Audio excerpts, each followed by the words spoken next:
asalaamaaleykum wa rahmatullahi wa barakaatu. maa ngi nuyu mbokk ji yëpp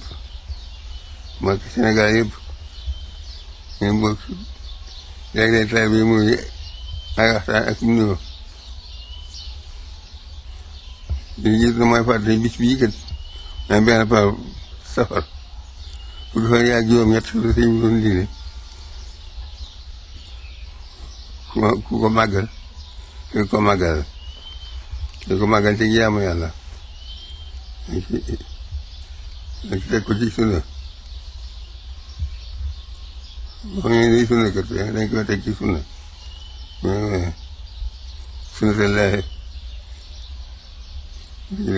sunna su yéegi faata sunna rek sunna mooy yoon rek soo xam mooy jàng alxuraan yi jàng xasidaam yi di bellee sa morom jàmm sa morom mi nga xam ne loolu waa be wala ñu koo belleel ba ñu koy fës gër di ko def ci kaw yoon di ko def ñi ngay fekki di la ko defal lépp ci ñu sant sama borom defal ma ci bis ba loo xam ne ku may bégee war nga ma ko sant loolu la wax ci ma nag yow ñett ci weeru liggéey mu gën bu weeree tax naa gis sama jàpp bis moo tax ñu di ko yeexa xam léeg-léeg benn pan ko ne mën naa xam bëgg ak juróom-ñett ginnaaw loolu itam te jox ndigal ni fàttali sama mbokk taalibe yi murid yëpp nag yëkkati sama bopp fàttali liggéey Sëñ Tuubaa li muy digaloon ci weer yi nga xam ne tey benn fan ci li ñu gis di altine fukki ak juróom-ñett ci alxames xam na ne jaayante na ci sama borom ab liggéey bu boo xam ne ay la muy sàkku ci moom ci ay daya ak ca maqaama wala ba sama borom teg ci ndigg ci ay jaamu yàlla ak ca nattu ak ci tiis si boobu ci la génnoon këram si Jolof mu si Ndar wuti yoonu géej gi bis boobee ne la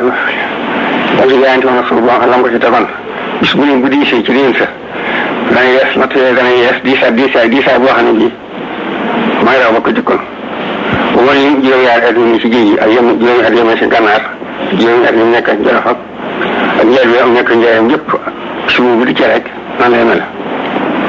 ba ñu jamono njëriñ bi ak bis bopp ñu siiw tiis yooyee ak natt yooyu di ko fi ñu ko daal siinoo ak di ko fa siinee tegoo su boobam digal ko ci xamal ko ne ko natt yi jeex na nag yan bépp sajj ko na lañ la defoon lépp def nga ko léegi doon jëm lépp jot nga ci njëgg ak pay rek te sa ko cant donc woote ñëpp na wax leen loolu bëgg naa ne ku man sant la ma ci sama borom xam na ma ci loo xam ne yow lu bëgg li ci moom lépp ci ma ko defal ci bis boobu waaye kat lii mooy bisum génne woon itam mooy bisum waxee lii yëpp mooy fukk juróom-ñett ci safara rek magal gi nag maa ngi koy sant képp ku ma ci santale bu soobee yàlla ba sama borom bu yàlla xamee bañ ñu ci àjjana it suñu borom xam ne foofu ay weer ci bis ak fi ndax moo gën a leer lépp ëpp ko waaye suñu borom bu bindoo xam ne bis bu ne ñu ngi ci àddina bis bu waxtu bu diisee dina xam ne bis baa ngi nii bis boobee nag bu ñu ci àjjana dana ko beral ay teranga sottal ko loo xam ne àjjana yi baax ñu mbopp la ma kay ma ko defal moo xam ne waaye nga ko santale boo nee ci sa àjjana it sama santab dana dikk ci loolee loolu la wax moom la wax ci bis bii mu ngi koy fàttali nag di ko yeesal di ko fas yéene màggal bu baax màggal gii li mu waxoon dafa wax ne dale ci ganaar bu ci gëléem lu ci waaye mën na ma ko jeexal ci bis boobu ci cant ñi ñu nañ ci yenn ganaar réeli ci gëléem ndax suñu ko bañ bindaabu ak lu fis loo xam ne day jëm joxulu ak jëfraatu dafa naa ne rek léeg-léeg ganaar ba ci gëléem xëy boo ganaar ba ci gëléem lu ci waaye mën ci ay bernde ak ci sant ma ko defal ci bis bi kon xam na ne bisu jant moom mooy bisi bernde rek kon noonu ko fas yéene def noonu ñu ko digle woon ñu ci man fas ñu itam boole ci benn koy ci jàmm yàlla yi mu gën a bëgg yaa ngi alxuraan mi jàngi xasida yi ñëpp alxuraan ji la waaye mën na ko def dafa ko addiya Rasulullah mi nga xam ne moom ñu doon liggéeyal def ci loo xam ne da nga koy defal addiya ku ne na ko woon ci njàngum alxuraan